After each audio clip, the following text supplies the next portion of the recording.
the Exodus. You know, the Bible tells us in Exodus chapter 3 verse 7, God came to Moses in the burning bush and said, I have heard the cry of my people. I've heard the cry of my people.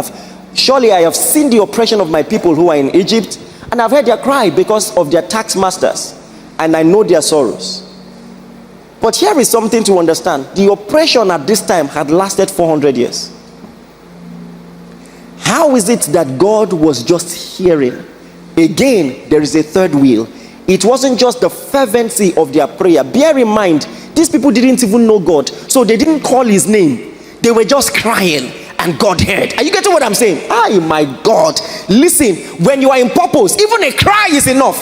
You may not be articulate enough to know the 7 steps of prayer and all the revelations of the name of God, but when it is time, when you are in the Kairos season of God, even a cry is enough.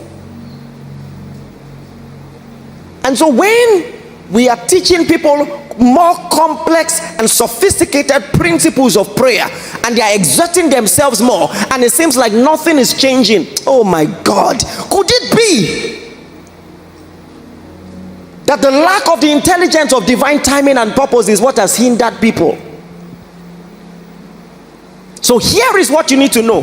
There is a backstory even here, that in Genesis chapter 15, God told Abraham, know for sure that your descendants will be held captive in Egypt for 400 years, and then after which I will bring them out with a strong hand and judge Egypt.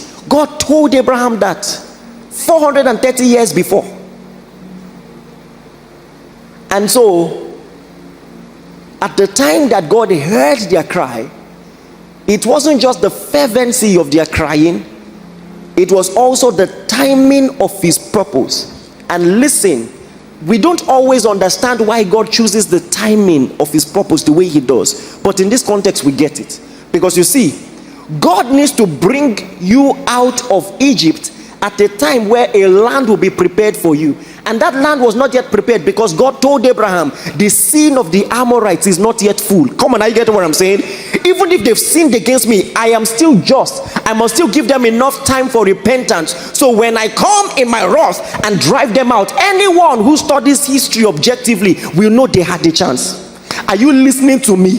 So all these things, you see, it wasn't just prayer and the efficacy and the fervency of prayer that was at play here. There was an overarching principle of purpose.